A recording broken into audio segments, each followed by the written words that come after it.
এটি হচ্ছে রামেশ্বরম এপিজে আব্দুল কালাম জি মেমোরিয়াল। এইখানে এপিজে আব্দুল কালাম স্যারকে কবর দেওয়া আছে, কিন্তু এর ভেতরে মোবাইল ক্যামেরা। হাই ভিউয়ার্স, তো এটা আমার রামেশ্বরমের ৪র্থতম ভিডিও। তাছাড়াও আমার চ্যানেলে কন্যাকুমারী আছে, মহীশূর আছে, অনেক জায়গাকার ভিডিও আছে। তো আমাদের মতো ছোটো ইউটিউবারগুলোকে অবশ্যই সাপোর্ট করো, আর আমাদের ভিডিওগুলোকে অবশ্যই একটু আগে শেয়ার করবার চেষ্টা করো, আগে মানুষকে দেখাবার চেষ্টা করো।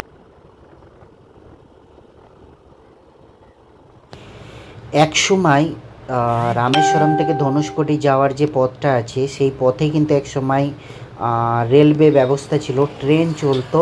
আর বলা হয় নাকি এখান থেকে শ্রীলঙ্কাতে ব্যবসাও করা হতো, কারণ এখান থেকে শ্রীলঙ্কা মাত্র 14 কিলোমিটার, মানে ধনুষকোটি থেকে শ্রীলঙ্কা মাত্র 14 কিলোমিটার।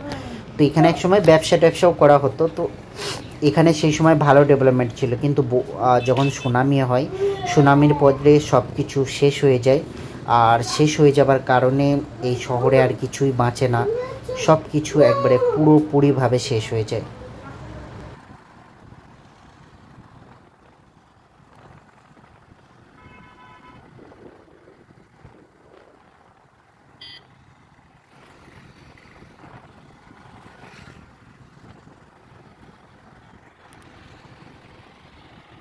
রামেশ্বরমে বাঙালি বলতে বেশ কিছু বাঙালি আছে, বেশিরভাগটা দেখা যায় এখানে মানে কাকদ্বীপ যে এরিয়া হয় সেখানকার ছেলেপুলেদের এখানে বেশি দেখা যায়। এরা বেশিরভাগ এখানে যে কাজটা করে সেটা হচ্ছে যে লঞ্চে করে সমুদ্রতে মাছ ধরতে যাওয়া। তাছাড়াও এখানে ছোটোখাটো যে রেস্টুরেন্টগুলো আছে সেখানে কাজ করে, বাস নর্মালি এইসব কাজই এরা এখানে করে। তো বেশ কিছু বাঙালি আছে, তবে বাঙালি রেস্টুরেন্ট বা হোটেল কিন্তু রামেশ্বরমে নেই। তবে হ্যাঁ, বাঙালি টাইপের খাবার কিছুটা পাওয়া যেতে পারে, তবে একবারে প্রপার বাঙালি খাবার মোটেও পাওয়া যাবে না।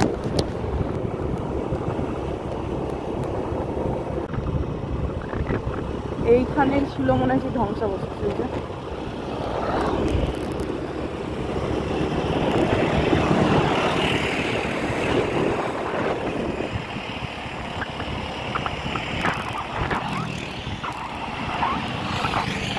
খাতাটাই ছিল না।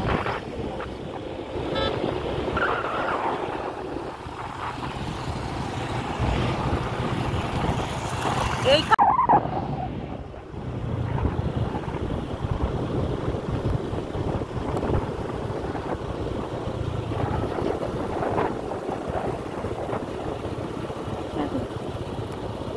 দেখ শ্রীলঙ্কা, দেখ হালকা দেখা যাচ্ছে।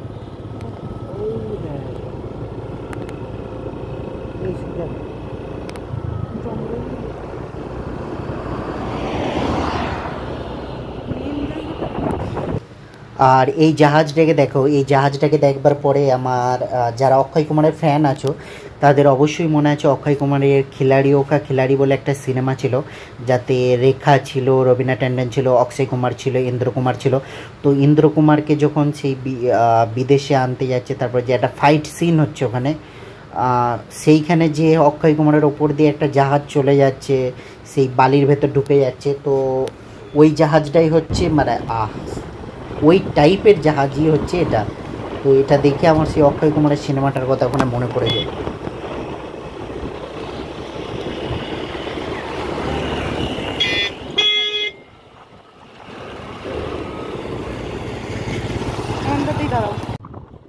দেখতেই পাচ্ছ কি সুন্দর মনোরম দৃশ্য। তো এদিকেও সমুদ্র, এদিকেও সমুদ্র।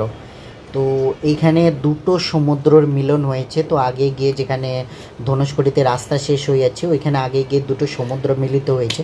তো মানে দুদিকে দুটো আলাদা আলাদা সমুদ্র।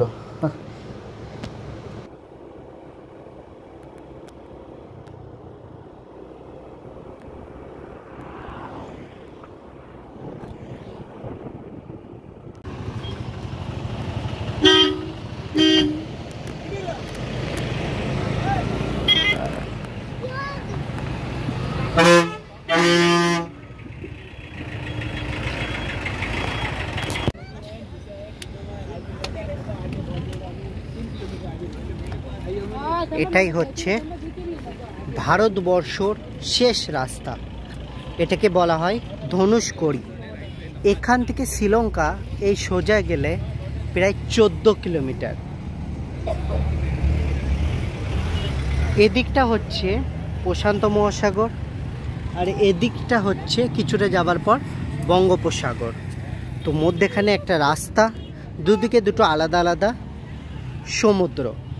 এবার এইখানে আগে কোনো রাস্তা ছিল না, এই যে এখন রাস্তা দেখতে পাচ্ছ, এত গাড়ি ঘোড়া দেখতে পাচ্ছ, বাট এক সময় এখানে কিন্তু কোনো রাস্তা ছিল না, যার কারণে এত গাড়ি আসতো না, মানুষজনও খুব দু চারটে আসতো।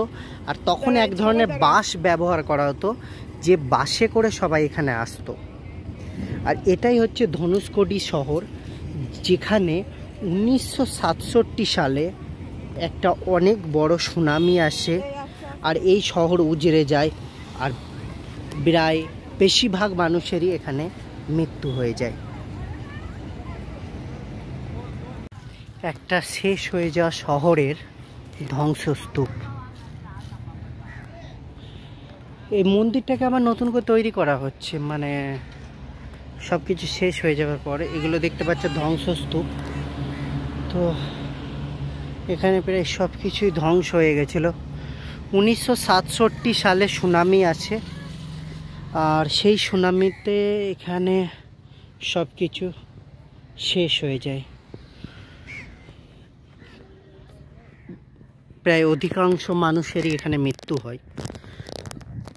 একটা গোটা ট্রেন মিসিং হয়ে যায়, যে ট্রেনটার কোনো হদিশ নেই, সব শুধু ধ্বংসস্তূপ, শুধুই ধ্বংসস্তূপ।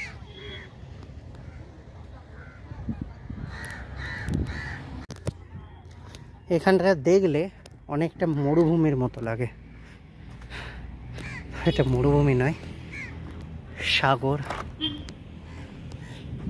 শুভম এদিকে।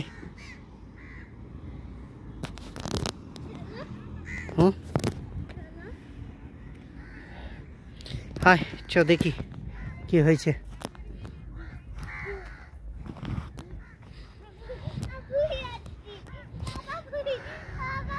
এত বালি যে ধারণার বাইরে।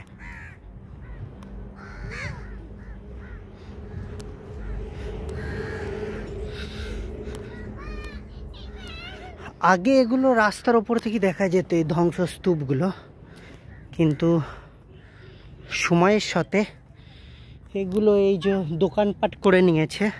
কিন্তু এখানে নিয়ম আছে যে এই দোকানপাট পাকাভাবে করা যাবে না, যা করতে হবে মানে এরকম টাইপের তালবাতা বা ট্রেন দিয়ে করতে হবে। যেহেতু এখানে দুপুরবেলা ভীষণ গরম পড়ে, তাই জন্য এখানে টিন ব্যবহার করাটা মানে সব দিকটাই অতিরিক্ত গরম হয়ে যাবে। তো সেই জন্য এখানে ব্যবহার করা হয় হচ্ছে এরকম তালপাতা, যাতে ভেতরটা ঠান্ডা থাকে। আর দেখতেই পাচ্ছ ধ্বংসস্তূপ।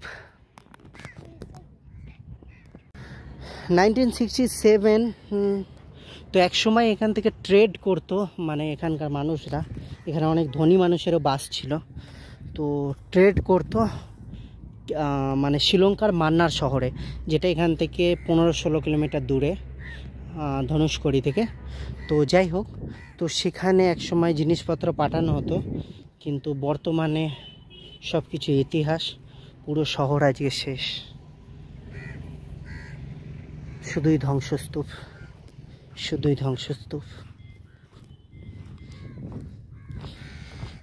তবে এখানে যখন মানে মানুষজন কম থাকে, যখন ভিড়ভাড়টা কম থাকে, যখন ট্যুরিস্ট অত বেশি আসে না, তখন কিন্তু এখানে অতিরিক্ত বড় পরিমাণে মানে মানুষজন এসে ড্রিঙ্ক করে, যার কারণে অনেক বোতল ফোতল সব পড়ে আছে।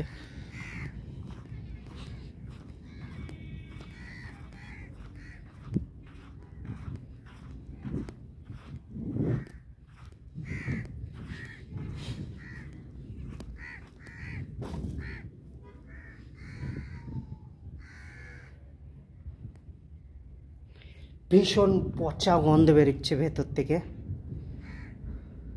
ভীষণ মানে সমুদ্র জল সুনামির চোঁয়া কেটে কেটে উপরে উঠেছে। এটা এক সময় হয়তো এটা একটা মন্দির ছিল।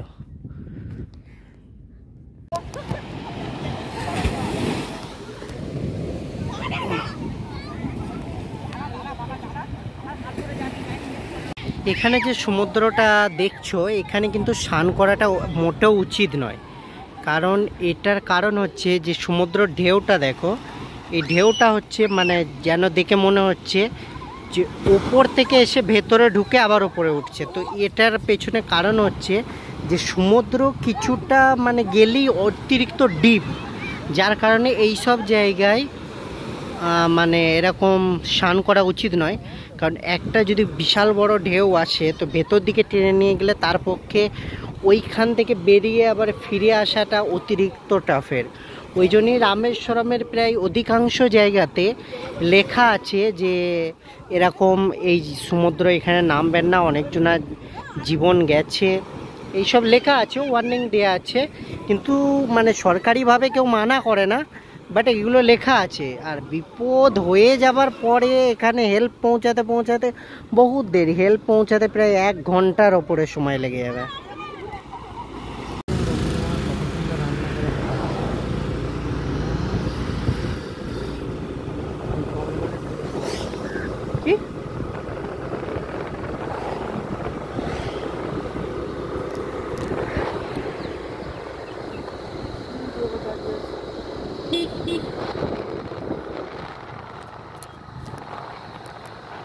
কি বাসায় ভর্তি।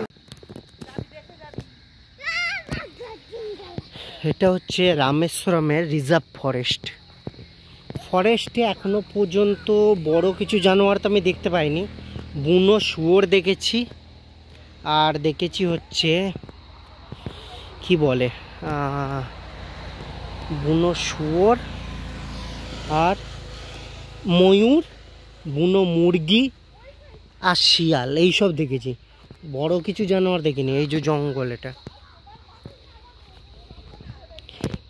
হাতি এখানে নেই, কারণ হাতি থাকবার এখানে জায়গা নয়, এটা এরিয়া হাতি থাকবার নয়।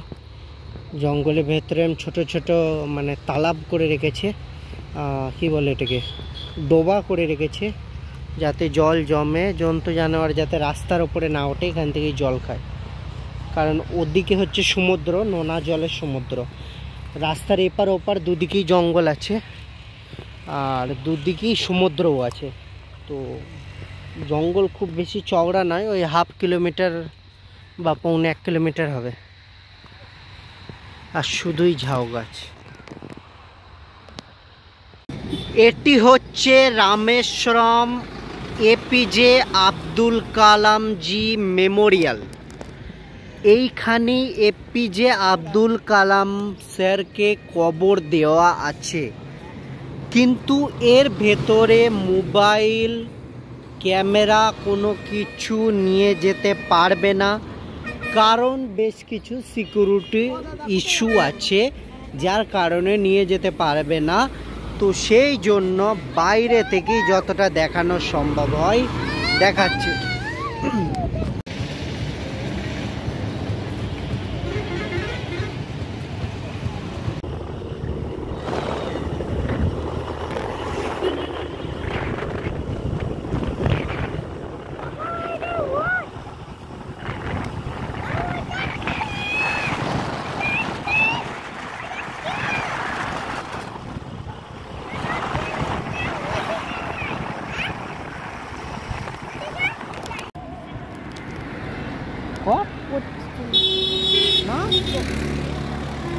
এখান থেকে ভিডিও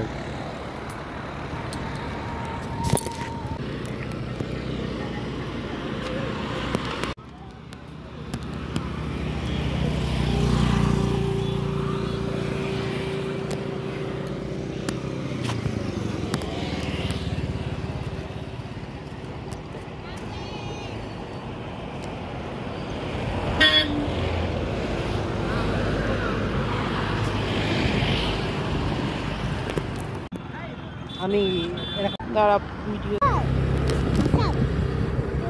একটা এখানে সুন্দর নিলাম, একটা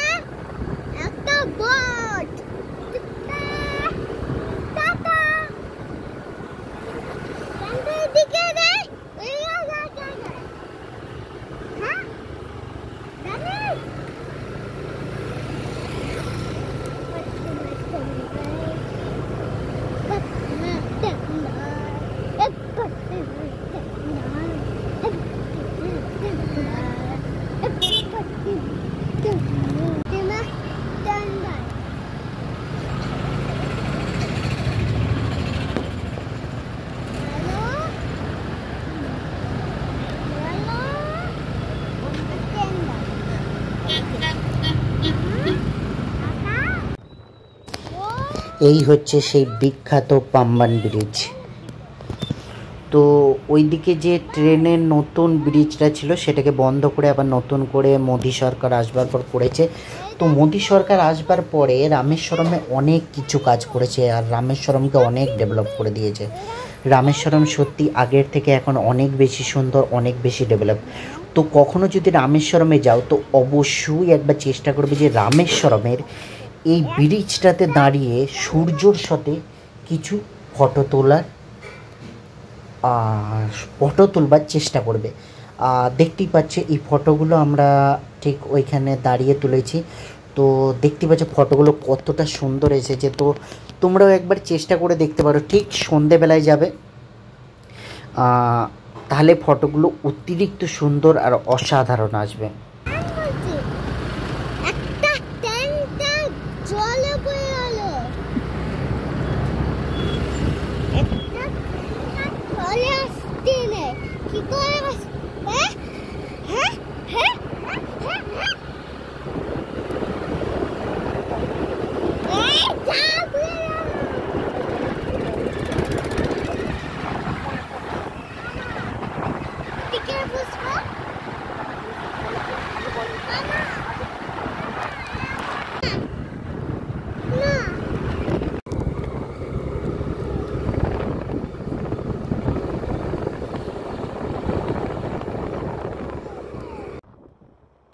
এখানে একটা কি ঘটনা ঘটে যায় যে রাত তখন প্রায় 1টা-1:30 বাজে। তো 1টা-1:30টার সময় তো আমরা যখন মাদুরাই থেকে প্রায় 18 কিলোমিটার দূরে ছিলাম, 18 কিলোমিটার পথ অতিক্রম করে আসার সময় ঠিক একটা ছোটো পাড়া ছোটো সাইজের জঙ্গল পড়ে যেখানে ছোটোখাটো কিছু জানোয়ার থাকে। তো ঠিক সেই জঙ্গলের কাছাকাছি এসে আমরা দেখি যে একটা লোক দাঁড়িয়ে আছে। তো প্রথমত আমরা ভয় পেয়ে যাই, কারণ রাতের ব্যাপার আর একটা লোক দাঁড়িয়ে আছে। তো যখন আমরা কাছাকাছি যাই দেখি যে ওখানে রক্তই ভেসে যাচ্ছে। তো তারপরে যখন আমরা পুরো ব্যাপারটাকে দেখবার বা জানবার চেষ্টা করি তখন বুঝতে পারি যে ওই লোকটা যখন রোডটাকে ক্রস করছিল তখন একটা বুনো শুয়োর রাস্তার মধ্যেখানে চলে আসে, আর এই মানুষটি অতিরিক্ত তেজ গতিতে ওই বুনো শুয়োরটিকে অ্যাক্সিডেন্ট করে, যার কারণে বুনো শুয়োরটির মাথাটা পুরো একবারে থেঁতলে যায়। আর এটা একটা হোন্ডা শাইন গাড়ি ছিল, আর সেই হোন্ডা শাইন গাড়ির কারণে শুয়োরের মাথাটা পুরো ফ্র্যাকচার হয়ে যায়, আর যার কারণে সে মানে খুব জোরে আঘাত পায়। তো সে আমাদের কাছে হেল্প চায় যে আমাকে হসপিটালে যেতে হবে, গাড়িটা দেখতে পাচ্ছ পড়ে আছে, তো আমাকে হসপিটালে যেতে হবে, একটু হেল্প করে দাও যাতে আমি আগে গিয়ে কোনো পুলিশকে ডেকে আনি, সেরকম একটা হেল্প ওরা চাইছিল। তো যাই হোক আমি সেই হেল্পটা করে দিই, আগে গিয়ে কিছু পুলিশকে ডেকে আনি। তো পুলিশকে ডেকে আনবার পরে পুলিশ আসে। তো পুলিশ সেগুলো তো ক্যামেরাতে রেকর্ড করা হয়নি। তো পুলিশ বলে যে এত রাতে সাহায্য করবার জন্য অনেক অনেক ধন্যবাদ। তো এত রাতে কেউ হেল্প করে না সচরাচর, কিন্তু আমরা করে দিয়েছিলাম। আর এটা দেখতে পাচ্ছ তারপরে অ্যাক্সিডেন্টের কিছুক্ষণের মধ্যেই আমরা মাদুরাই শহরে ঢুকে যাই, কারণ মাদুরাই থেকে মাত্র 13 থেকে 14 কিলোমিটার আগে ওই অ্যাক্সিডেন্টটা হয়েছিল। আর এটা হচ্ছে ঠিক মাদুরাইয়ের যে সেন্টার এরিয়া আছে ঠিক সেখানটায়। আমরা তখন রাত প্রায় 1:30-1:45 বাজে মাদুরাই সিটিতে ঘুরছি। আমরা ঘুরছি কারণ হচ্ছে হোটেলের জন্যে। তো আমরা 2-3 জায়গায় হোটেল খুঁজলাম, তো পেলাম না। তারপরে আমরা মীনাক্ষী আম্বান টেম্পলের কাছাকাছি চলে আসি। কেউ যদি মাদুরাই ঘুরতে আসো তো কালকে রাতের অনেক স্টোরি আছে, সেগুলো পরে বলছি। যে মানে রাত 2-2:30 হয়ে গেছে আমাদের রুম নিতে, এখন সকাল প্রায় 10টা বাজে। তো এখন আমরা রুম ছাড়ছি, আর রুমের অবস্থা দেখতেই পাচ্ছ খুবই শোচনীয়, সব চারিদিকে ভেঙে পড়ে আছে। তো দেখতেই পাচ্ছ কেমন নোংরা। তো মানে কি বলে, এখানে যে মীনাক্ষী আম্বান কোইল আছে, এই যে মীনাক্ষী আম্বান কোইলে মানে মন্দিরের পাশাপাশি যে রুমগুলো আছে সেগুলোর অবস্থা এতটাই খারাপ আর এতটাই শোচনীয়। আমি তোমাদের ঘরে দেখালাম যে রুমগুলো কত নোংরা, কত ইয়ে। আমি বলছি না যে রুমের ভাড়া খুব বেশি, তো 700, 750, 800 এরকম রুমের ভাড়া, কিন্তু রুম খুব খারাপ। তো কালকে রাতে আমাদের অনেক রাত হয়ে গেছিলো, রাস্তায় একটা অ্যাক্সিডেন্ট হয়েছিল, মানে অন্য কারোর হয়েছিল, তাকে একটু হেল্প করতে গিয়ে সেই সব বিষয়ে ওখানে দাঁড়াতে গিয়ে তো আমাদের মাদুরাই আসতে অনেক রাত হয়ে গেছিলো। তাছাড়াও মাদুরাইতে রামেশ্বরম থেকে আমরা বেরোই, মানে রামেশ্বরমের যে ব্রিজটা আছে ওই ব্রিজের ওপর থেকে সূর্য অস্ত যাওয়াটা দেখা মানে খুবই সুন্দর লাগে। ওর কিছু ফটো আমরা তুলেছি, ভিডিওও তুলেছি, সেটাও দেখতে পাবেন। তো ওই জিনিসটা খুব সুন্দর দেখতে লাগে। তো সেই জন্যে আমরা ওখানে সূর্য অস্ত অবধি যাওয়া অবধি ওখানে আমরা দাঁড়িয়েছিলাম। তো তারপরে মানে ধরে নাও যে 6:15-20 সূর্য অস্ত গেছে, তারপরে আমরা ওখান থেকে বেরিয়েছি। তো ওখান থেকে বেরিয়ে আমাদের মাদুরাই আসতে রামেশ্বরম থেকে মাদুরাইয়ের ডিস্টেন্স যদি দেখো তো 180-85 কিলোমিটার। তো ওই 180-85 কিলোমিটার আমাদের আসতে অনেক রাত হয়ে গেছিলো। তার ভেতরে অনেক জায়গায় দাঁড়িয়েছি, কিন্তু ওই অ্যাক্সিডেন্টের ওখানে বেশ কিছুক্ষণ দাঁড়িয়েছিলাম। তারপরে এখানে এসে আমরা প্রায় 3-4টে হোটেলকে দেখি, কিন্তু কোনো হোটেলই আমাদের মনের মতো হচ্ছিল না। তো সেখানে আরও বেশি কিছু সময় নষ্ট হয়। তো এটাই এখানে ঘটে যাওয়া ঘটনা। তো যারাই কখনো যদি মানে মাদুরাই ঘুরতে এসো তো প্লিজ যে মীনাক্ষী আম্মান টেম্পল আছে, মীনাক্ষী আম্মান টেম্পলের আশেপাশে কোনো রুম নেবে না। রুম নিলে মাদুরাইয়ের একটু অন্য সাইডে নেবে, পরে এই দিকে আসবে, কারণ এদিকে রুমের অবস্থা খুবই খারাপ আর ভীষণ নোংরা আর এখানে যারা স্টাফ আছে তাদের ব্যবহারও খুব একটা ভালো নয়। তো দয়া করে, আর বিশেষ করে যদি দেখবে যখনই তোমরা রুম নিতে মীনাক্ষী আম্মান কোয়েলের দিকে আসবে, তো কিছু অটোওয়ালা হবে বা কেউ এটা সেটা লোক হবে যে জিজ্ঞাসা করবে যে তোমাদের রুম লাগবে এটা সেটা, তো সে তাতে কমিশন পায়। তো সে চেষ্টা করবে যে তোমাকে যেমন তেমন একটা রুমে ঢুকিয়ে দিয়ে সে কমিশনটা নিয়ে পালাতে। তো অবশ্যই চেষ্টা করবে যে যেমন তেমন রুমে না যেতে। তোমরা নিজেরা দেখবে, নিজেরা খুঁজবে, রুম যেখানে সেখানে নেবে না। তো চলো, এটাই কি হচ্ছে মীনাক্ষী আম্মান টেম্পল। তো যাই হোক, মানে এইখানে মানে মাদুরাইতে কখনো ঘুরতে এলে কারোর ফাঁদে পা দেবে না। এখানে ফাঁদে পা দেওয়া মানে চিটিংবাজি। এখানে বহু চিটিংবাজ মানুষ, মানে তোমাকে বলবে যে এইখান থেকে মন্দিরটা নামিয়ে দেবো, সাহায্য করে দিই, যেই নামিয়ে দেবে তারপরে মানে বলবে 150-200 টাকা দাও। তো এগুলো এখানে তোমাদের ব্যাপার হচ্ছে যে কোনো কিছু যে যাই বলুক না কেন, কোনো কিছুতে ধ্যান না দেয়া। এ বলবে যে আমি একটুখানি ওখানে নামিয়ে দেবো, এ বলবে যে আমি একটুখানি এটা করে দেবো, আমি একটু এটা ওটা করে দেবো। তো কারো সাহায্য না নেওয়া, সাহায্য নেওয়া মাত্রই কিন্তু সে একটা বড় অ্যামাউন্ট ডিমান্ড করবে। তো সব সময় সাহায্য নেওয়া থেকে দূরে থাকবে, এতে সেফ থাকবে। বাকি মানুষজন খারাপ নয়, কিন্তু যারা এই প্রফেশনের সাথে জুড়ে আছে তারা ভীষণ চিটিংবাজ, মানে ভীষণই ব্যবসায়িক মাইন্ডের আর ভীষণই মানে চিটিংবাজ টাইপের।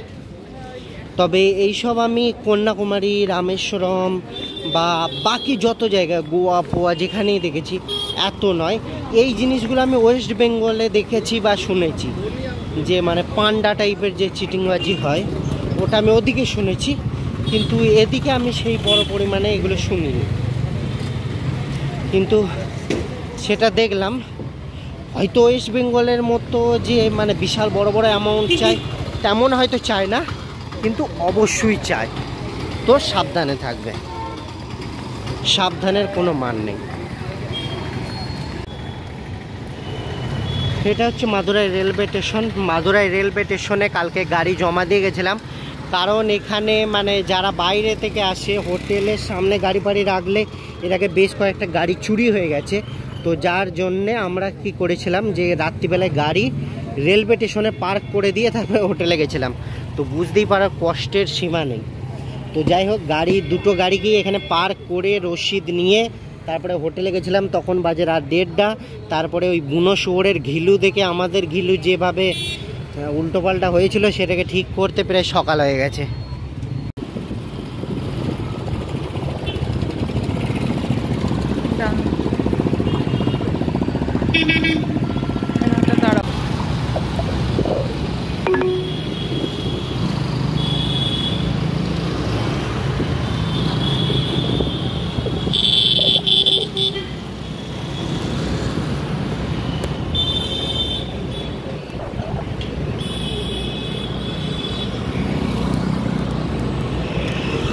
In 400 meters, merge with Netaji Road. এখনো পার হতে পারে না। Turn left to stay on Netaji Road.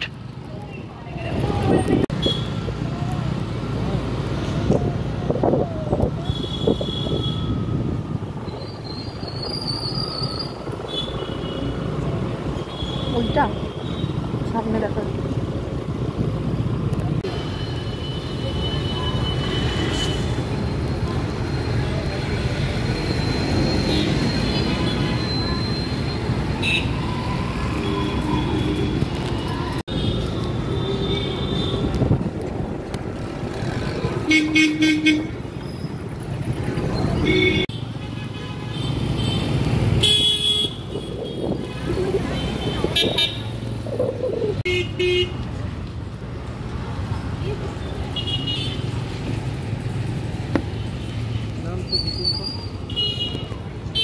ওই সামনেটা।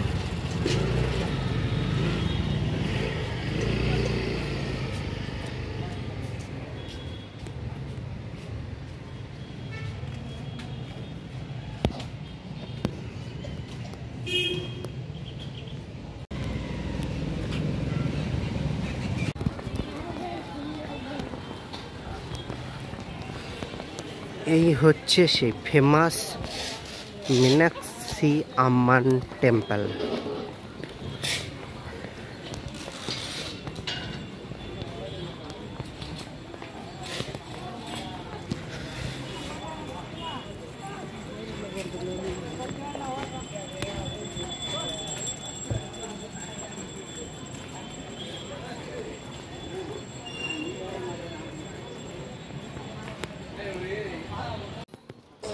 এখানে আসতে গেলে অনেক ট্রাফিকে পড়তে হবে, কারণ এটা একবারে সিটির সেন্টারে, তো নানান রকম ট্রাফিকে পড়তে হবে। তারপরে যখন এখানে এসে পৌঁছাবে তো গাড়ির পার্কিং করাটা একটা অনেক বড় সমস্যা, কারণ এখানে পার্কিং করবার একদম জায়গা নেই। তো পার্কিং করতে এটা খুব বড় সমস্যা, তো পয়সা দিয়ে একটু আউটসাইডে পার্কিং করে আসতে হবে। তো আমরা একটুখানি দূরে পার্কিং করে এসেছিলাম। তো যাই হোক, তারপরে মন্দিরের সামনে এলাম, মন্দির দেখলাম, মন্দির বুঝলাম। তো যাই হোক, ভক্তি ভরে ঠাকুরকে ডাকলাম, তোমাদের জন্যও ডাকলাম, নিজের জন্যও ডাকলাম, যাতে দু পয়সা বেশি ইনকাম করতে পারি, জীবনে যে সুখ স্বাচ্ছন্দ্যগুলো পাইনি সেগুলো যাতে পাই। আর এই জায়গাটার লিস্টটা দেখতে পাচ্ছ, এটা এই পোস্ট যে মানে মাদুরাইয়ের আশেপাশে কত সুন্দর সুন্দর জায়গা আছে, সেখানে কিভাবে যাবে বা তার নাম কি বা কত কিলোমিটার দূরে আছে সেটা রেখে। এখানে এখন নতুন করে কাজ হচ্ছে, সেজন্য এটা বন্ধ আছে। বন্ধ বলতে কালার ফালার হচ্ছে, সেই জন্য ঢেকে রেখেছে।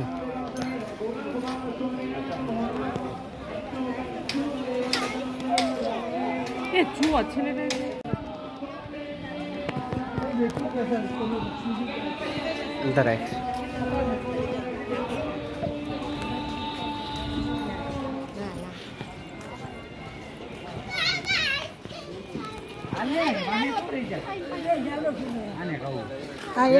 mama pain lei le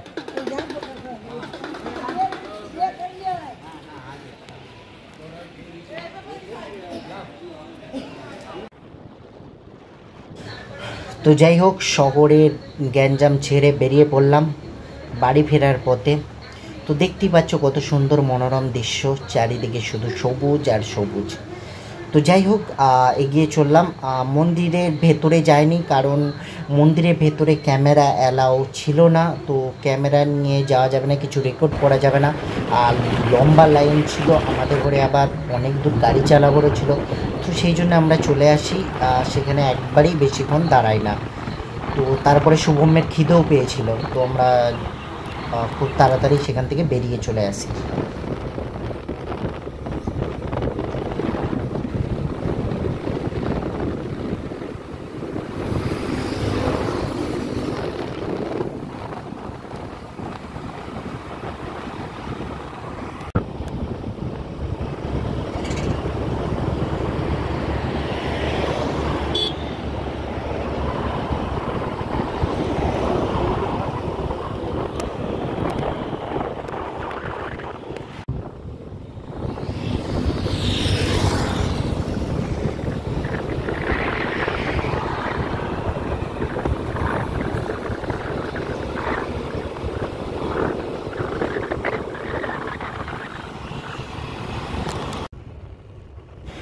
যাই হোক, আমরা ফেরার পথে বেশ তীব্র বৃষ্টির মুখে পড়ি। দেখতেই পাচ্ছ যে চারিদিকে কিভাবে তীব্র মেঘ জমেছে। তো রেনি সিজন ছিল, তো সেই জন্যে ভীষণ বড় পরিমাণে বাড়ি যাবার পথে বিশাল বৃষ্টি। এই যে ত্রিপলের ভেতরে আমরা বসে আছি, এই যে বাইরে রাস্তা, আর আমরা এইভাবে ত্রিপল ঢাকা দিয়ে রাস্তায় দাঁড়িয়ে আছি।